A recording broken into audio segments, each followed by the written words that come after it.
Hola, les habla Andrés Julián Valencia y hoy vamos a trabajar el diagrama de clases. Este diagrama es tal vez el diagrama más importante del UML y es un diagrama que se va refinando poco a poco durante el proceso de desarrollo de software. De esta manera tendremos un diagrama de clases para crear el modelo de dominio que nos va a representar el comportamiento actual del sistema. Posteriormente en el análisis vamos a refinar ese diagrama de clases y vamos a llegar al diseño, a crear un diagrama de clases de diseño para poder incluir detalles y elementos más específicos que nos sirvan a la hora de codificar nuestro software. El diagrama de clases que vamos a desarrollar en nuestro ejemplo va a ser un diagrama de clases relacionado con una universidad o un colegio, algo muy fácil de asimilar y de entender por cada uno de nosotros. Entonces vamos a irlo construyendo poco a poco y en la medida en que lo vayamos construyendo vamos a ir explicando algunos conceptos importantes. El primer concepto de un diagrama de clases, como podrán imaginarse, son las clases. El diagrama de clases está conformado por clases y cada clase va a tener un nombre, va a tener unos atributos y va a tener unos métodos. También es importante conocer las relaciones que existen entre estas clases. Existen diferentes tipos de relaciones y vamos a ir descubriendo cada una de ellas en este ejemplo. Vamos a pensar entonces que tenemos dos clases y que las vamos a unir a través de una relación.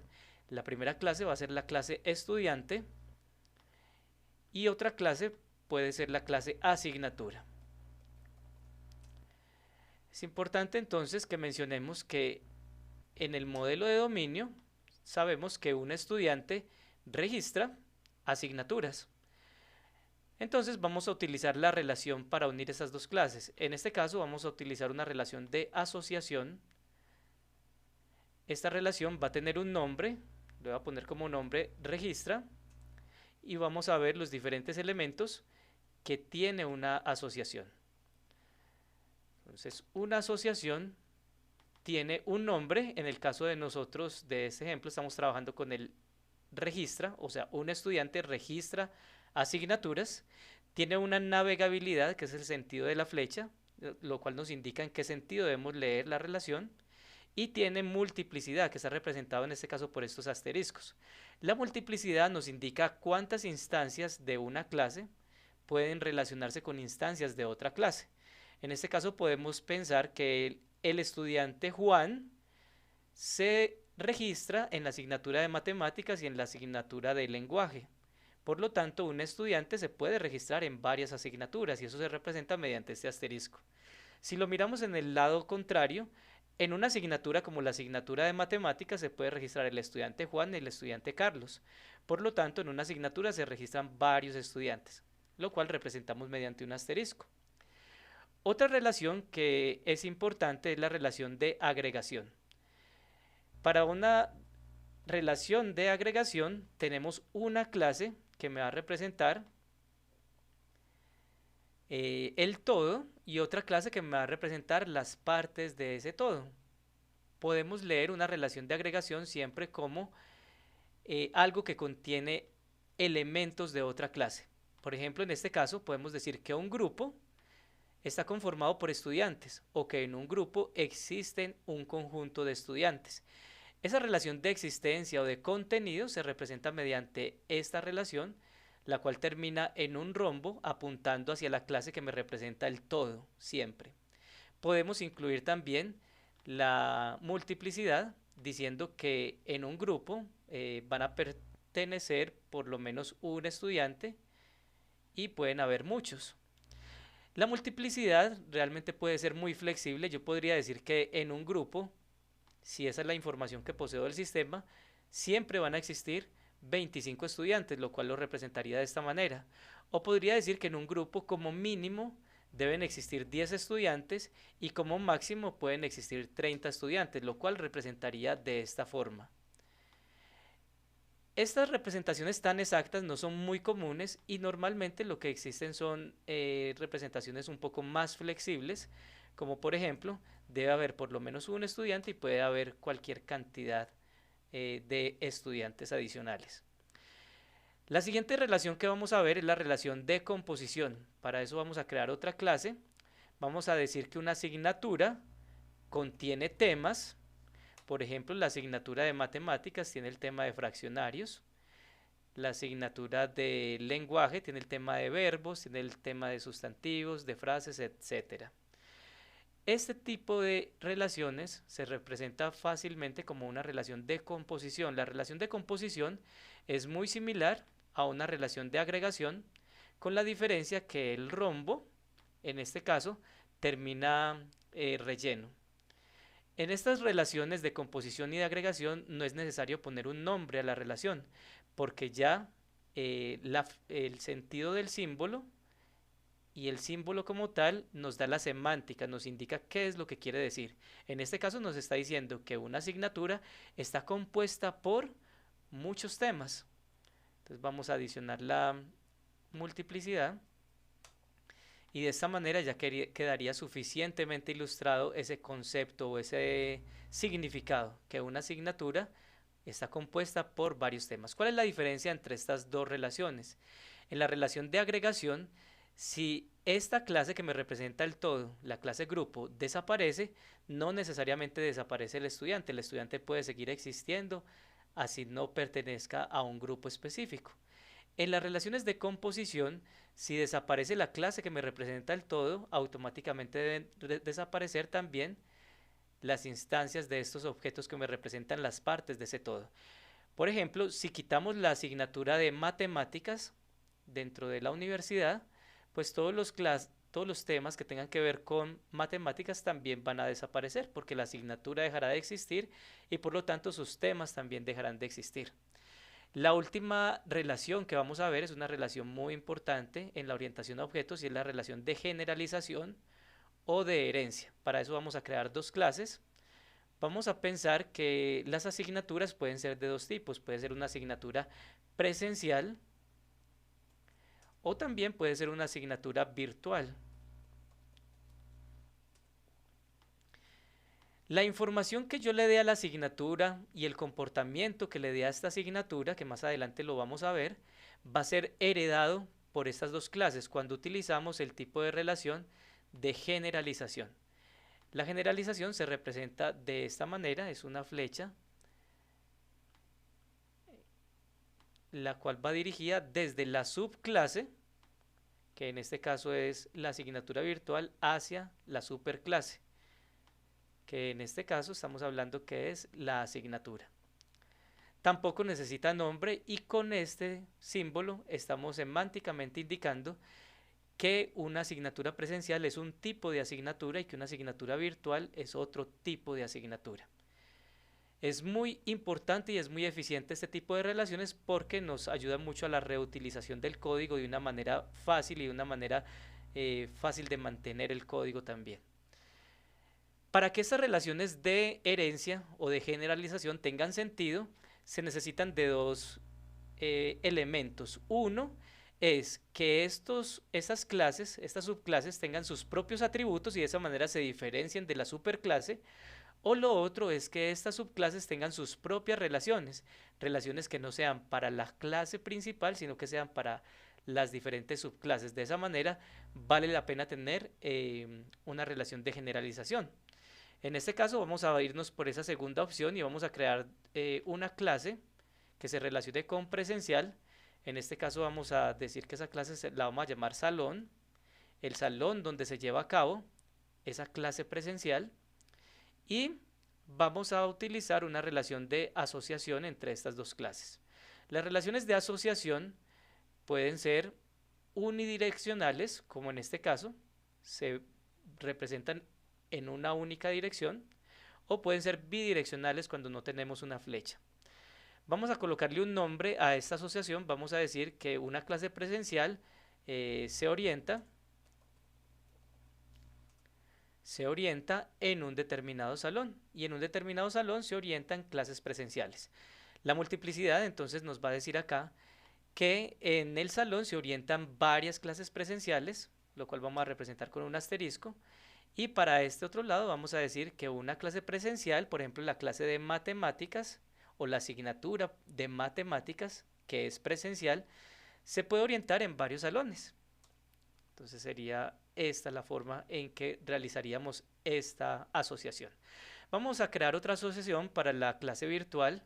Vamos a decir que una clase virtual utiliza una plataforma virtual. Esa plataforma, para relacionarla con la clase virtual, entonces puedo utilizar acá también una asociación. Porque no es que la asignatura virtual contenga plataforma, sino que utiliza una plataforma. Por eso entonces no va a ser ni una composición, ni una agregación, ni tampoco va a ser una herencia, porque una plataforma no es una asignatura virtual. En ese caso, entonces la relación más adecuada para unir estas dos clases es la relación de asociación. Y decimos que una asignatura virtual utiliza una plataforma. De hecho, vamos a colocar acá esta asociación como una asociación unidireccional.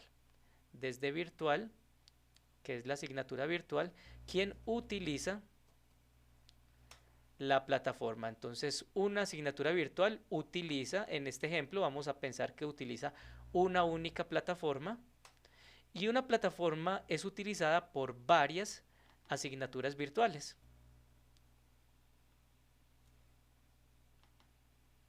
Entonces lo vamos a representar también mediante un asterisco. Muy bien, de esta manera entonces podemos ver lo que es el diagrama de clases para representar un modelo del dominio. Estos modelos de dominio son muy utilizados en unas primeras fases del proceso de desarrollo para conocer mejor el comportamiento del sistema y para poder realizar estimaciones rápidamente de cuánto tiempo nos podemos llevar desarrollando el sistema, entre otras estimaciones que se pueden realizar. Esta entonces sería la primera utilidad que podemos darle a un diagrama de clases, crear el modelo del dominio. Y como pueden ustedes observar, básicamente es definir las clases y las relaciones que existen entre estas clases sin entrar en mucho nivel de detalle.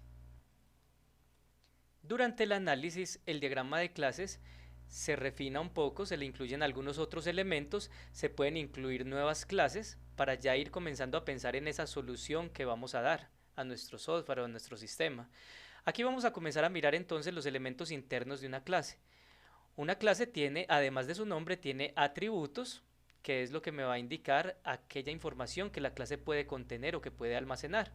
En el diagrama de clases no necesitamos hacer esto muy perfecto, no necesitamos pensar mucho en temas como el encapsulamiento, en temas como tipos de datos, retornos de datos. Simplemente lo que hacemos es especificar un poco mejor algunos atributos importantes, algunos métodos para darle un mayor refinamiento a este diagrama que tenemos de modelo de dominio.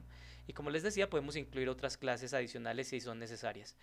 Vamos entonces a trabajar algunos atributos del estudiante. Vamos a decir que un estudiante va a tener un nombre, que el estudiante también va a tener unas notas, nota 1, que va a tener una segunda nota y que va a tener una nota final. Y así podríamos seguir incluyendo todos los demás atributos que pensemos sean importantes. Vamos a pensar que este estudiante va a tener un método, por ejemplo, y el método lo voy a llamar calcular nota final.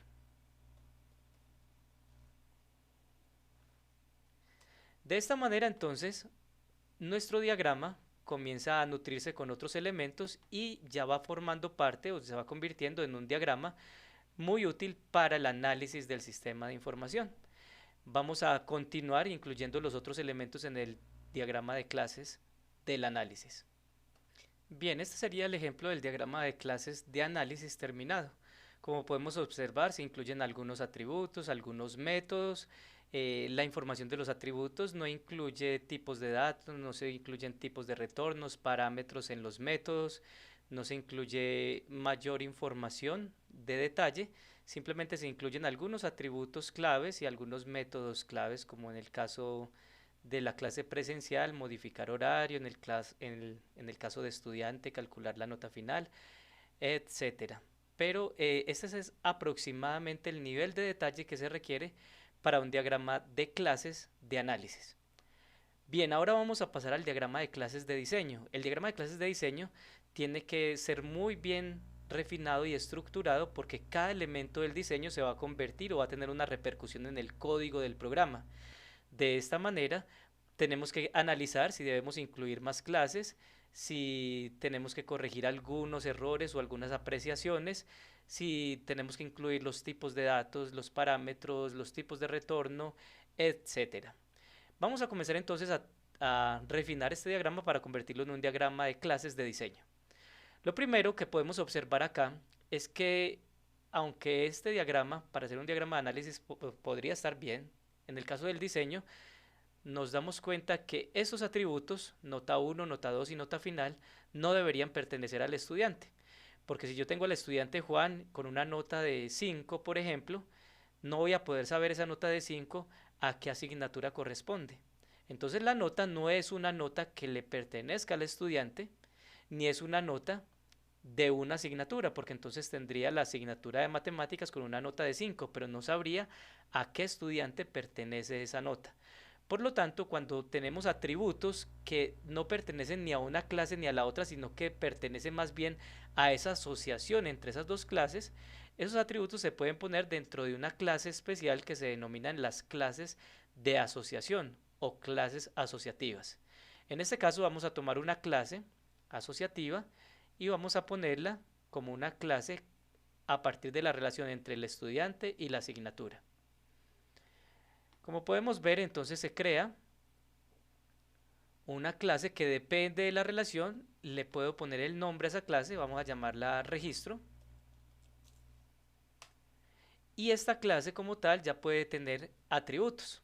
Entonces esos atributos que tenemos acá de las notas, vamos a llevarlas al registro. El nombre sí sigue siendo el nombre del estudiante, pero la nota va a ser la nota que obtuvo el estudiante en una determinada asignatura. Por lo tanto, vamos a pasar acá a registro estas notas y vamos a ir definiendo el nivel de detalle necesario para el diseño. Entonces vamos a encapsular la clase, vamos a definir los atributos privados y los métodos públicos para que los atributos no puedan ser accedidos directamente por otras clases sin ningún tipo de control. Entonces en este caso vamos a decir que este registro va a tener una nota 1 que es de visibilidad privada y que va a ser de tipo double. Vamos a tener una nota 2 con unas características semejantes.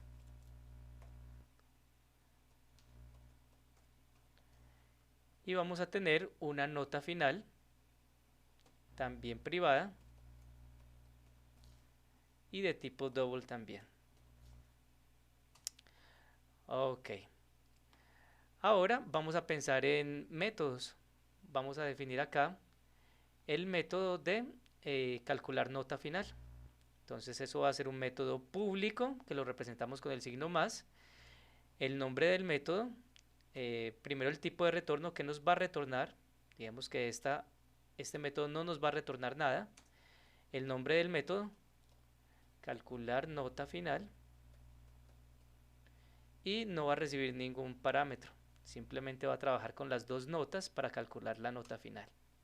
Bien, como podemos observar entonces en el diagrama de clases de diseño, se hacen mejoras, se incluyen otras clases que de pronto en una primera vista no se habían observado y se define con mayor criterio y más específicamente los detalles como la visibilidad, detalles como el tipo de dato, detalles como los parámetros, los tipos de retorno, etcétera. Bien, nuestro estudiante entonces seguiría teniendo el nombre, solo que aquí ya es importante la visibilidad y el nombre va a ser una variable o un atributo de tipo string o cadena. Pero la nota 1, nota 2 y nota final ya se eliminarían de acá mediante este proceso de refinamiento que hicimos porque están dentro del registro. Calcular nota final también sería un método que eliminaríamos. Entonces aquí podemos incluir algunos métodos, como por ejemplo el método, podemos poner los constructores, aunque no siempre es necesario, todo depende.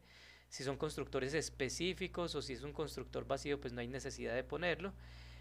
Vamos a colocar el método, por ejemplo, de modificar el nombre, de obtener el nombre del estudiante y vamos a colocar un constructor. Vamos a decir que el constructor va a ser un constructor público.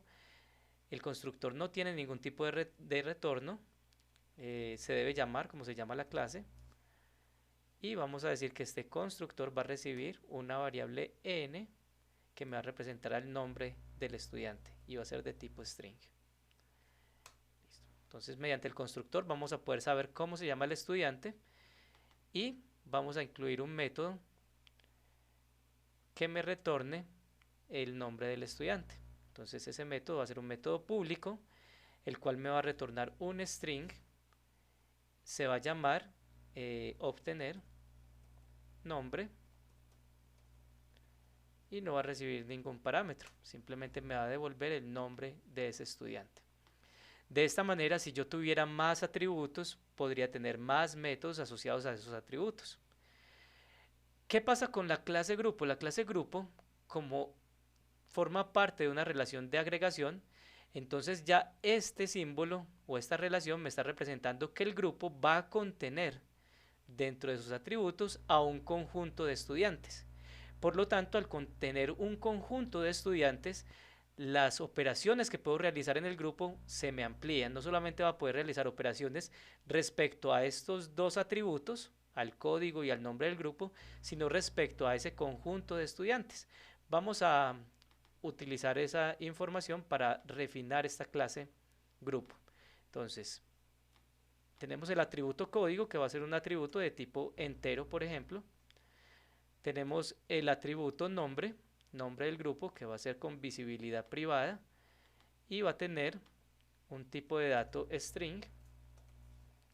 Y no tenemos que poner acá a ese conjunto o a ese arreglo de estudiantes, porque eso ya me lo está representando la relación de agregación como tal. Lo que sí debo poner son los métodos que puede tener el grupo respecto a esos estudiantes. Entonces acá, además de toda la información relacionada con el grupo en particular, vamos a poder hacer operaciones con los estudiantes.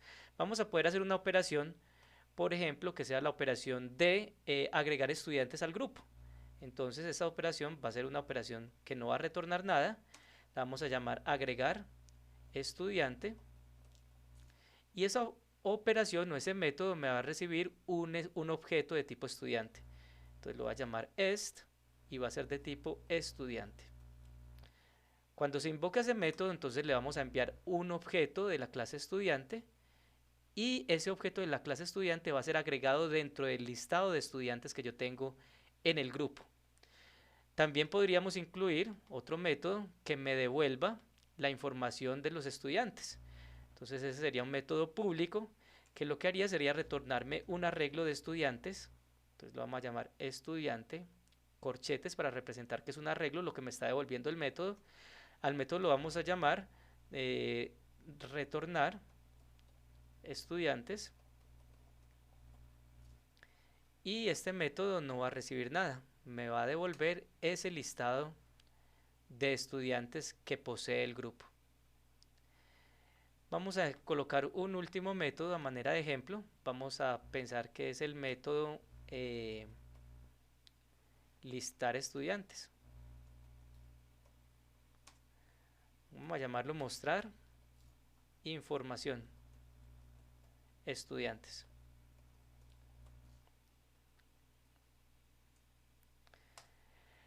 Este método entonces ya lo que haría es del conjunto de estudiantes que tiene el grupo va a mostrar la información de los estudiantes, sus respectivos nombres en este caso. Muy bien, entonces continuaremos puliendo y mejorando este diagrama de clases de diseño. Otro cambio importante que debemos pensar acá es que dentro de la asignatura presencial habíamos establecido un atributo horario, pero si nosotros pensamos, ese atributo horario no va a tener un valor único. Por ejemplo, horario 10, horario 15, no. Un horario está conformado por tres elementos que son el día, la hora de inicio y la hora final. Por ejemplo, la asignatura presencial de matemáticas se lleva a cabo en el horario de los lunes de 8 a 10 de la mañana, los martes de 9 a 11 de la mañana. Entonces tenemos el día, la hora de inicio y la hora final. Por lo tanto, en lugar de representarlo como un atributo, lo podemos representar como una clase, la clase horario. Y si lo pensamos bien, esa clase horario podría ser una clase que me represente la asociación entre la asignatura presencial y el salón. Es decir, esa asignatura presencial se lleva a cabo en un salón en un determinado horario y ese horario pues debe conocer la información de la asignatura y del salón donde se va a llevar a cabo esa clase como tal. Entonces podemos pensar en que este horario desaparezca como un atributo y que lo coloquemos como una clase de asociación como hicimos ahora con el registro entre el estudiante y la asignatura. Vamos a poner la clase asociativa entre estas dos clases para que se genere a partir de la relación, y vamos a llamar a esta relación horario, horario, y esta relación o esta clase asociativa llamada horario va a tener sus propios atributos. Va a tener un atributo privado, el cual vamos a llamar el día de la semana. Va a ser un atributo de tipo string. Va a tener otro atributo que va a ser la hora de inicio. Hora inicio.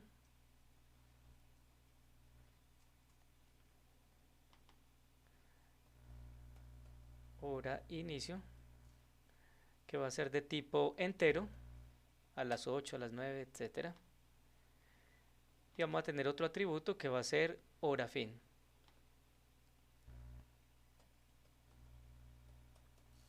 que también va a ser de tipo entero.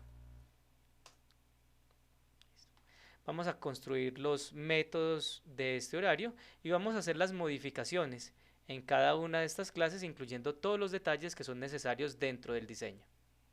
Muy bien, de esta manera tendríamos por lo tanto una muy buena aproximación a lo que sería el diagrama de clases de diseño de esa universidad o de ese colegio que hemos venido modelando.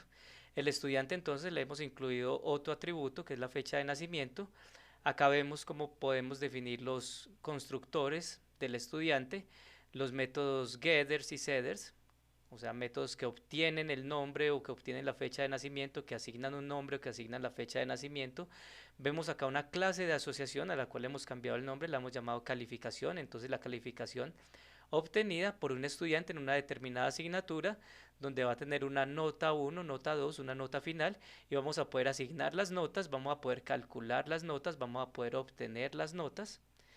La asignatura, que por ser parte de una composición con temas, es decir, una asignatura está compuesta por temas, eso nos diría implícitamente que esta asignatura tendría acá a un conjunto de temas, eso se coloca dentro del código, pero en el diagrama es suficiente con tener esta representación o esta relación de composición, y al tener esta relación de composición entonces podemos modificar, agregar temas, modificar horas a la asignatura, agregar un tema a la asignatura, quitar temas de la asignatura o generar el listado de temas de la asignatura gracias a esta relación de composición.